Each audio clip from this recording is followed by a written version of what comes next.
Thank you, Jane. Thank you, Jeanette. And thank you, Michelle, for being such wonderfully generous hosts. I'm just really honored to be here. And I'm speaking about innovation in terms of what we've done in North America and Edmonton specifically, but I think, as is often the case, I'm learning how incredibly innovative you are here in Brisbane in Australia. So I'm learning a great deal. I hope in the next 35 to 40 minutes to give you a sense of Edmonton Public Library, our culture, our foundational values that have nurtured the development of some of the innovative services and programs that we have strived for in North America.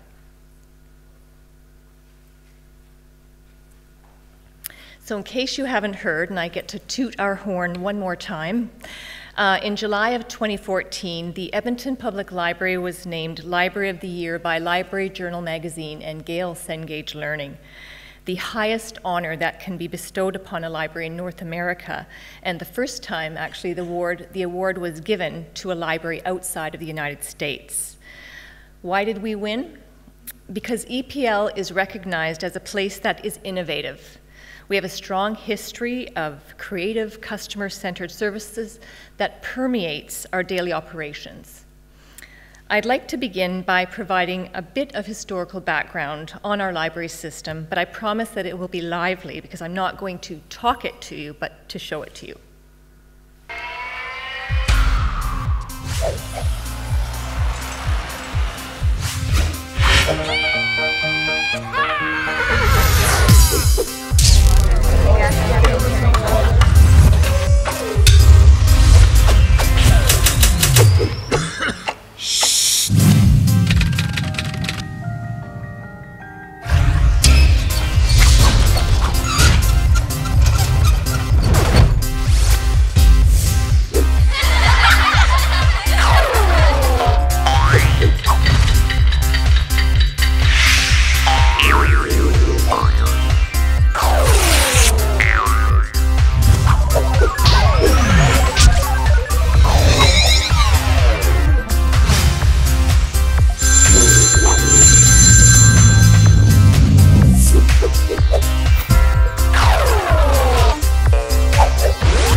Contact lenses were so thick they...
Thank you.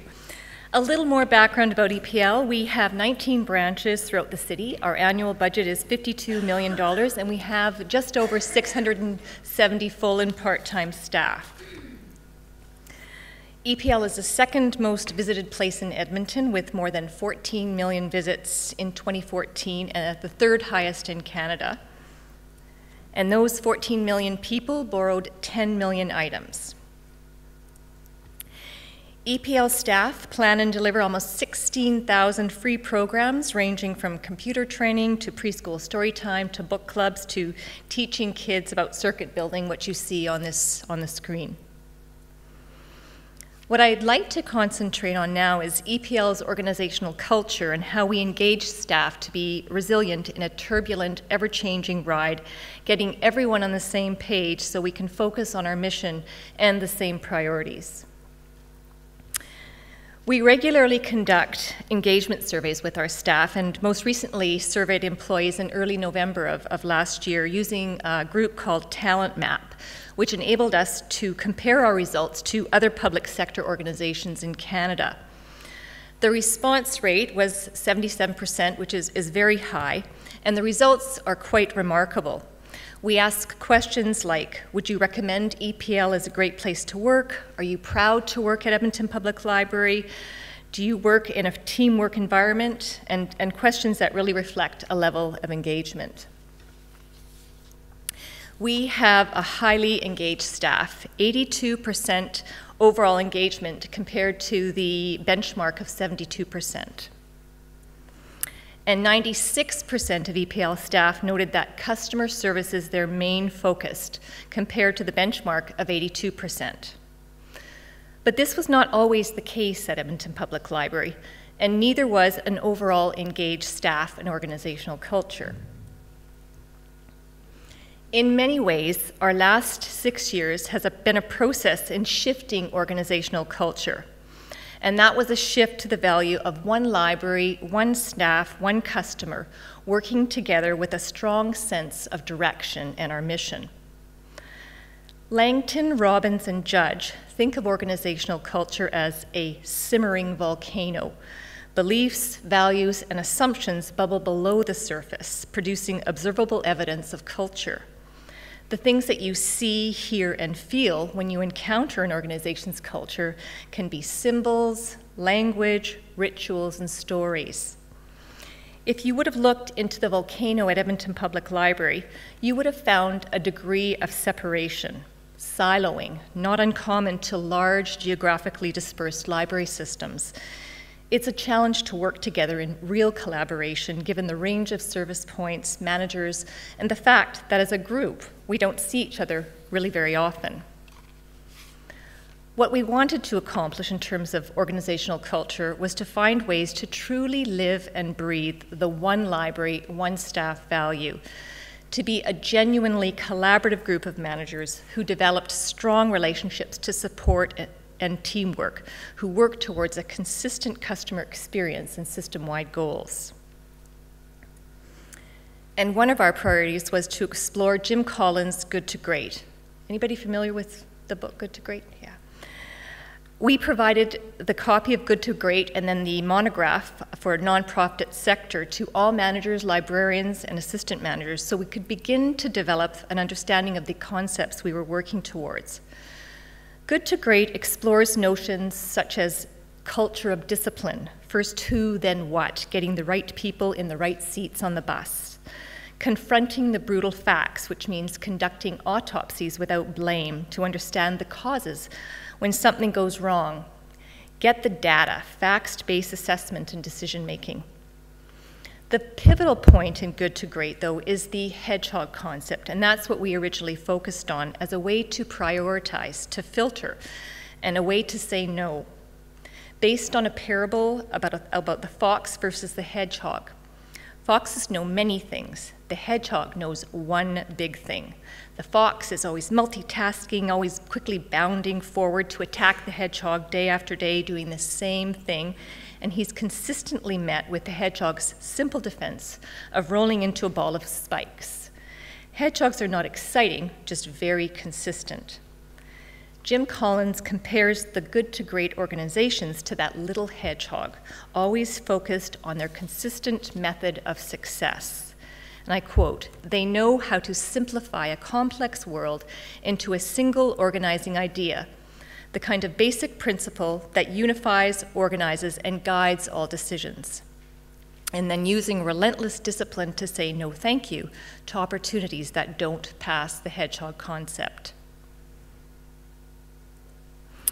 It's an operating model that reflects a deep understanding of three intersecting circles: what you can be the best in the world at, what you're deeply passionate about, and what best drives your economic or resource engine.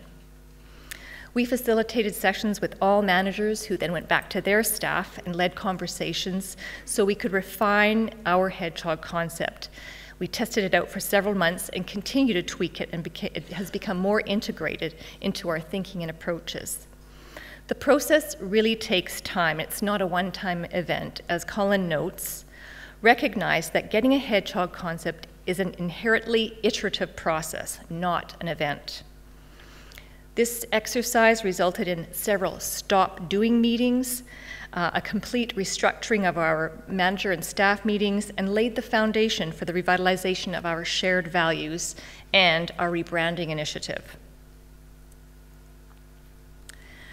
We Are One Library is an underlying value that permeates our culture at Edmonton Public Library. While we have 19 branches and over 670 staff across the city, we try things out and make decisions together. How are we able to act as one? It's our mission, our brand, and our values. The exceptional collaborative effort across the entire organization is grounded in the one library, one staff, one customer value. Our mission, we share, is also a driver. We share expertise, information, technology, services, and spaces with Edmontonians and each other for learning, connecting, creating, discovering, and enriching our communities. The values captured in this wheel formed the foundation, as I mentioned, for our award-winning brand, Spread the Words. Clear strategic directions and accompanying business plans have also instilled this value in our culture. Engaging staff in the business plan process has led to strong buy-in and the ability for staff to see themselves in our long-term goals and objectives.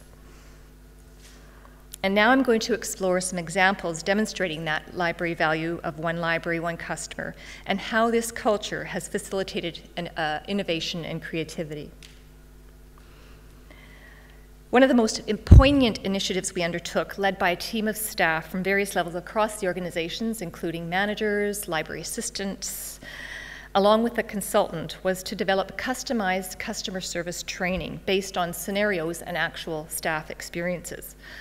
Prior to that, we had been using the City of Edmonton training, and it was very generic and didn't resonate or reflect our own priorities and values.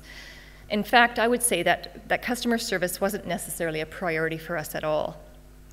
We met the goal a year later with over 85% of staff trained in this program, which enabled us to build a really strong momentum. That training developed a compelling customer service slogan, "Find a way to say yes," which continues to permeate all initiatives. It's easy to remember and emphasizes our commitment to customer service excellence. In our last business plan, we had an objective around making customers feel welcome in our spaces, and one of the actions was to focus on greeting. So we adapted that original slogan and used "Find a way to say hi" to help move that initiative forward. And we continue to refine and improve our training in customer service. And for the last 3 consecutive years, we have utilized annual secret shoppers to measure and evaluate how we're doing in terms of customer service. In 2013, we implemented a completely new approach to customer service. After investigating and evaluating various retail and library models, we brought all of the elements of customer engagement and experience under one umbrella called Discovery Service.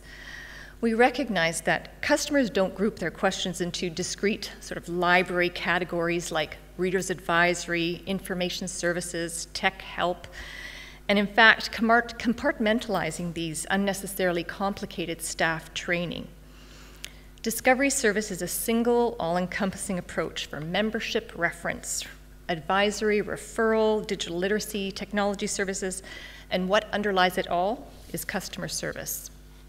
So we've evolved from reference interview training for staff to discovery conversation sessions, and we've embraced a model of co-learning and exploration with our customers. The Discovery Services team is responsible for establishing and implementing this training in an integrated model of serving customers, unifying traditionally differentiated services under that single service philosophy and approach. Speaking of teams, we get our work done at EPL through a structure of teams rather than individual experts. Our teams enable staff to come together using a framework of rotating leadership and membership of staff from all levels across the organization. These teams lead business plan and other initiatives.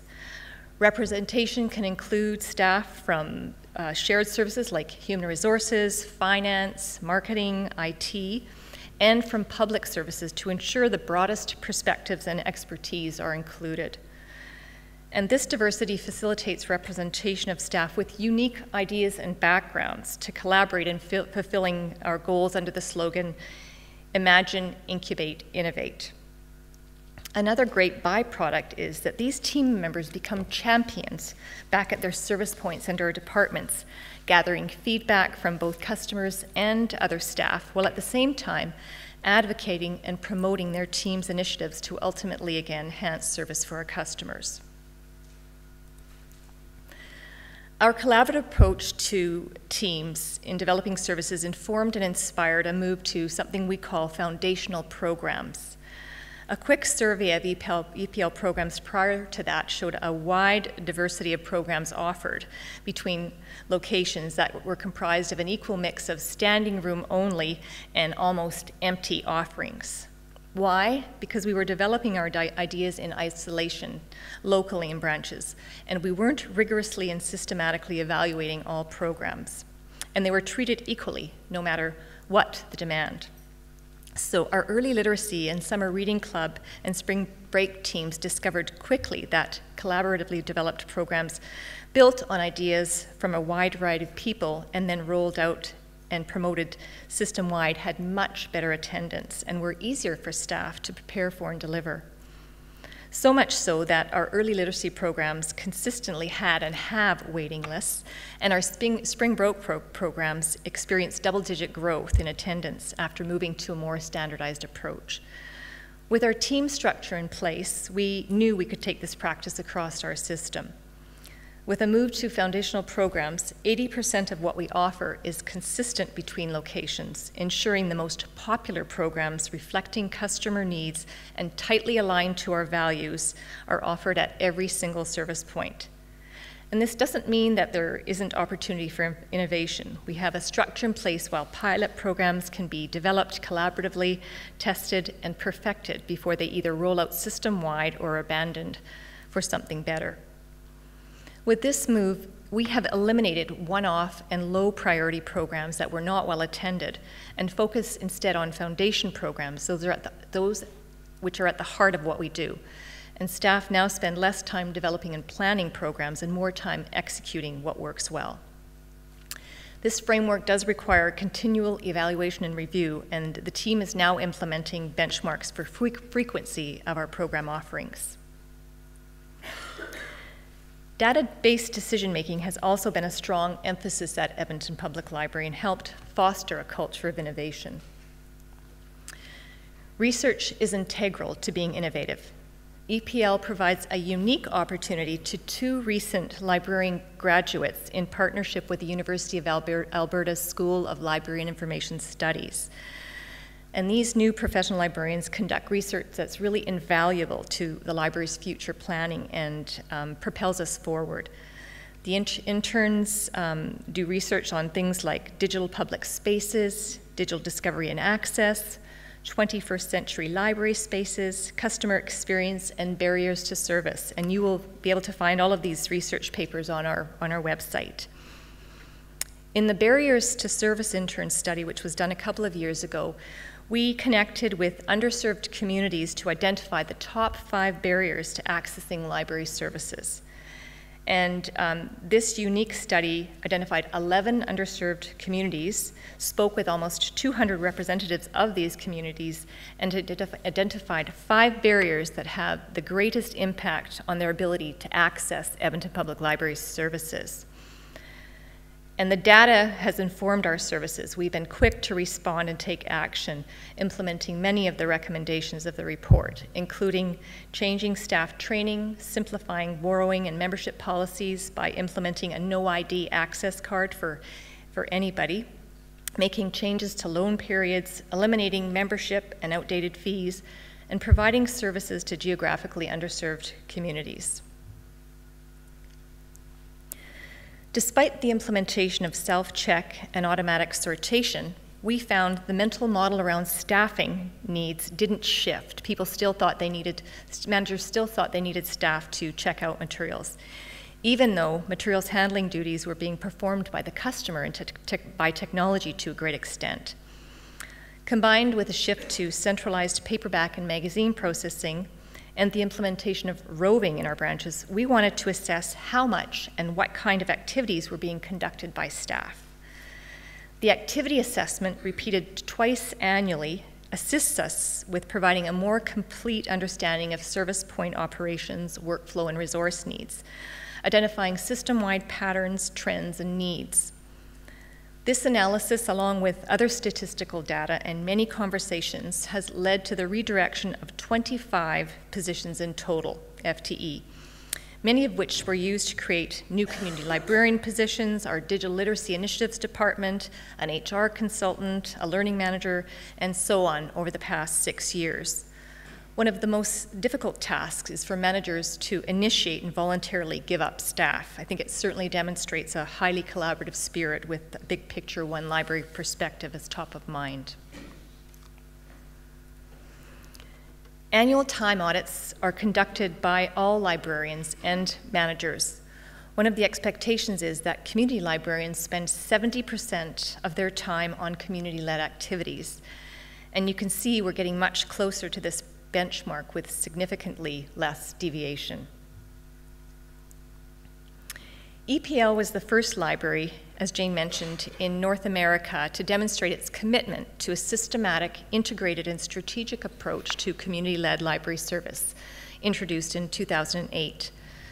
Our communities inform the services and programs we provide. Every branch in our system has at least one community librarian who helps lead this service philosophy. They consult, they connect, and they collaborate with diverse community members, bringing library services outside our walls in order to understand community needs and identify and eliminate barriers to service. Listed here is an example of who we work with citywide. Locally, community librarians spent 1,000 hours with over 200 community organizations last year. We provide our services in hospitals, schools, community centers, and even the prison system, to name just a few. In our efforts to increase access for everyone, EPL collaborates with and coordinates volunteers to provide materials to the inmates of the Edmonton Institute for Women. Similarly, one-of-a-kind book clubs are facilitated by EPL staff at the Edmonton Young Offenders Center. We're also piloting an inmate's weekly escorted visit with a guard to a library branch so she can learn search and digital literacy skills as part of her reintegration strategy. And it's noteworthy this individual had never had access to the internet before her experience at the library. One of the more innovative and unique community-led services EPL provides is our outreach social worker service. 3 years ago, we were successful in attaining approximately $600,000 in funding from Alberta Justice through the Safe Communities Innovation Fund in order for us to hire 3 social workers. And their job is to work with customers who are at risk, who are vulnerable or marginalized.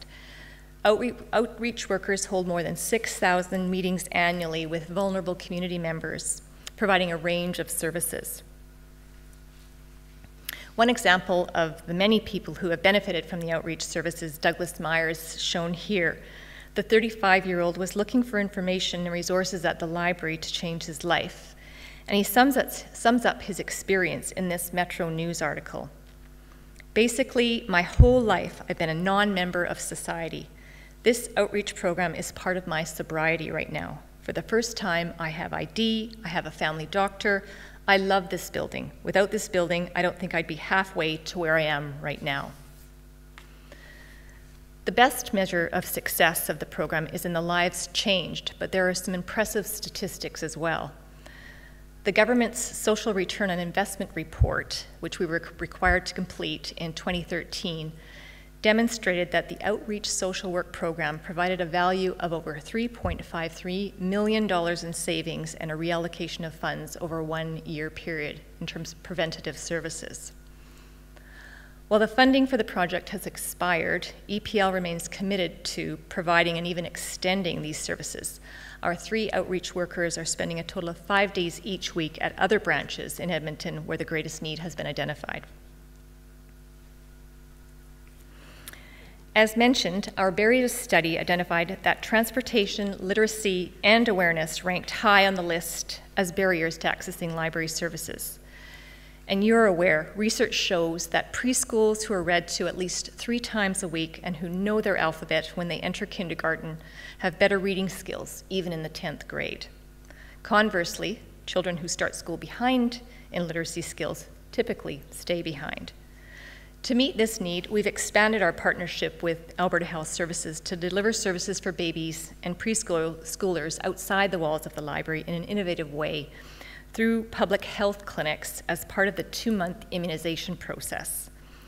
With this Welcome Baby program, we reach approximately 12,000 babies, or over 90% of the babies born in Edmonton each year, growing our reach from approximately 3,000 in 2013.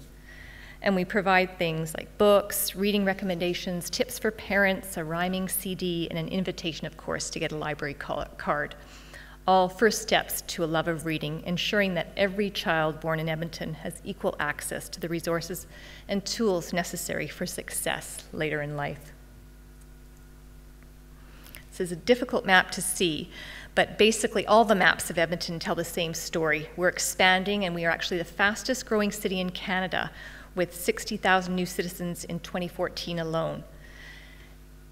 The difficulty is the newer suburbs are experiencing an increase in population density where more families with younger children, however, services are sparse. And this map shows where kindergarten students live, more than double in suburban neighborhoods with less schools that offer kindergarten programs compared to mature neighborhoods.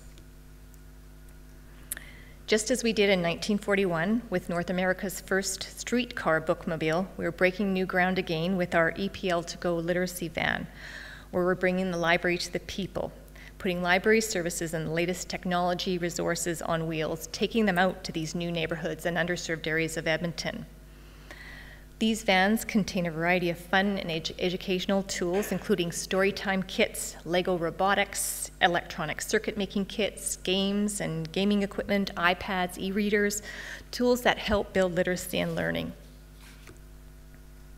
Launched this summer, the van delivered weekly fun and educational summer reading programs in school fields in neighborhoods where there was an abundance of young children and limited infrastructure in place.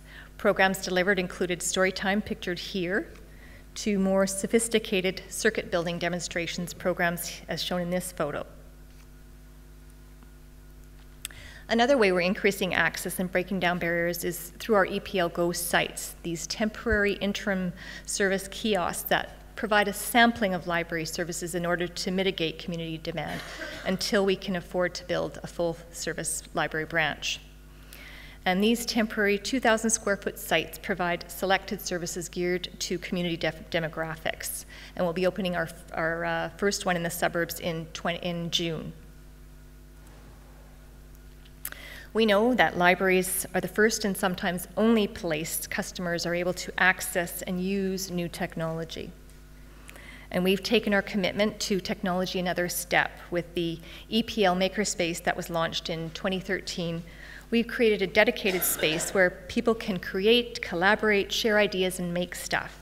And very much an example of community-led, we collaborate with a number of organizations to deliver programming in the space. This space was one of the first of its kind in a Canadian public library, and it features high-performance computers with design, video, audio, and game development software, a green screen, 3D printers, an espresso book machine providing self-publishing services, a digital conversion station to convert older media to newer formats, and a video gaming area. We just opened 2 sound recording studios that are available for aspiring musicians or aspiring recording storytellers, as we're just experiencing right now. And we also have a program room with a mobile lab for computer classes. And we provide these Maker Creative Program services across our system at our branches. They just don't all have a full-fledged Maker space. As I mentioned, EPL's mission is we share, and we share our innovative technological expertise not only with our customers, but with library staff and customers province-wide and beyond.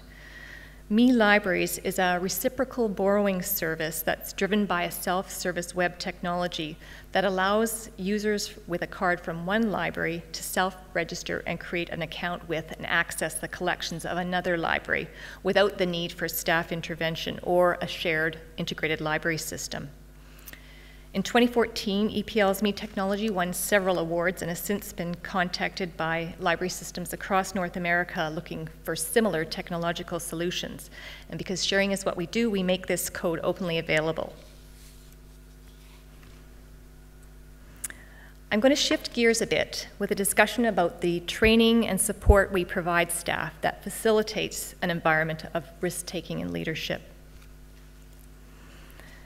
As Peter Senge says, members of the organization need to be personally engaged and develop an understanding that their contributions impact the overall organizational goals. It's about creating a learning organization.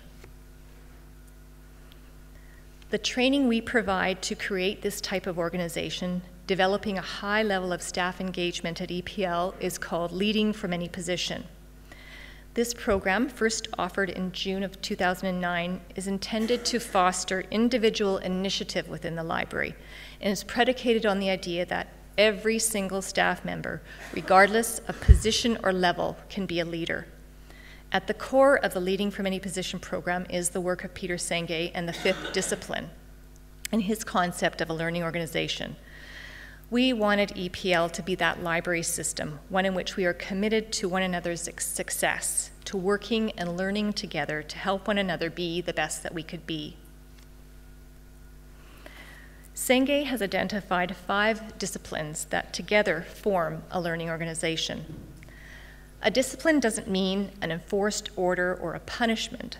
Senge defines a discipline as a, quote, a body of theory and technique that must be studied and mastered to be put into practice, a developmental path for acquiring certain skills or competencies. So it's about learning, but it's also about application and practice and to be a lifelong learner. This chart demonstrates one of the key ways in which Edmonton Public Library forms strategic priorities, and each of these layers plays a vital role. The foundation of it all, the largest layer, is our customers and community. Our service model is community-led, so we design our services to respond to the needs of the community. The next step is the organization, and this is the body that holds everything together. It's the thing that connects the customers to the staff. And then the staff on the top are our most important resource. Each of these layers is essential to completing the whole picture, but when there is tension between the levels, we always go back to the foundation of what does it mean for the customer. One of the biggest mantras that came out of this training was the phrase, see it, own it, fix it. What does this mean? It means giving the staff the power and authority and perhaps even permission to act on things that needed to be done. At the end of the 2-day session, staff are asked to practice and integrate their Leading from Any Position understanding into a project, and then they return for a day 3, about 3 or 4 months later, where they share their learning with others. And the projects vary from flow charting to look at processes, how to enhance digital literacy skills, time audits, to brainstorm and problem-solving techniques. I'm going to show you a video of Stephen Goyette, who is a library assistant and who's now a Leading from Any Position trainer, as he shares his experience with Leading from Any Position.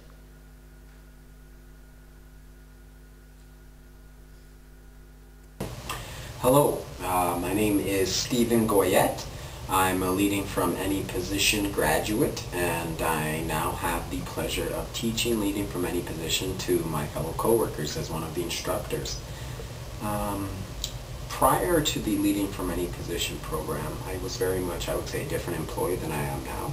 I would say that the Leading from Any Position program has changed how I operate here at work. Before the program, when I came into work, I very much had a us versus them mental model. And what I mean by that is, you know, I let a lot of people's prejudgments, a lot of toxic individuals kind of cloud my judgment and frame my beliefs of the workplace here at the library.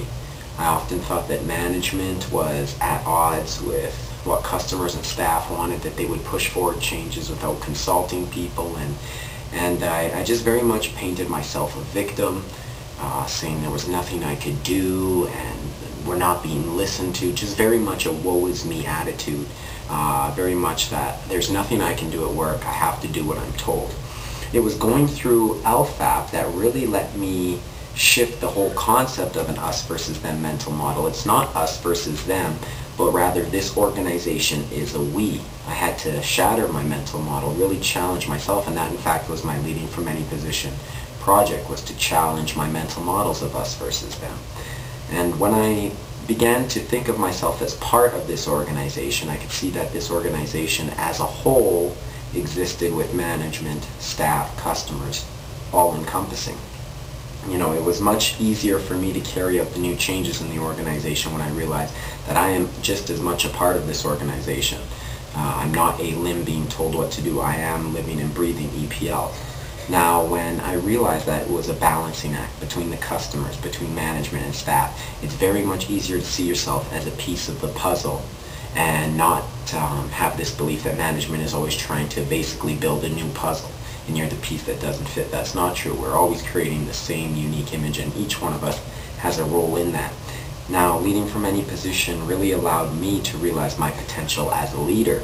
Now, I've never been in any sort of formal role of leadership. I am just a library assistant, but I realized through Leading from Any Position that I have unique abilities, and these abilities I can teach my fellow coworkers. I can teach, I can instruct them, I can support them, I can share them, and these are all abilities of what a great leader does.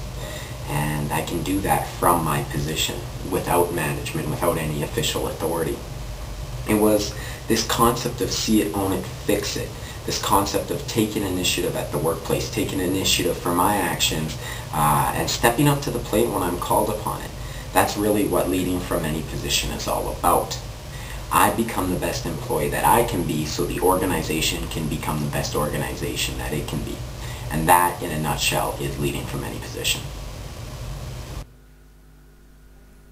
So you might think, oh yeah, he's drank the Kool-Aid, but he really was transformed and not atypical by this training and the idea that, again, that everybody can influence in the organization no matter what their position level, and they are empowered to do so. Staff evaluations about Leading from Any Position have been very positive. Things like, and I'm reading the comments, it has changed the work environment. It is going beyond this is not working, but on to the so what can we do? It has bridged the gap between staff and management. People who have been through the program are more engaged in their job.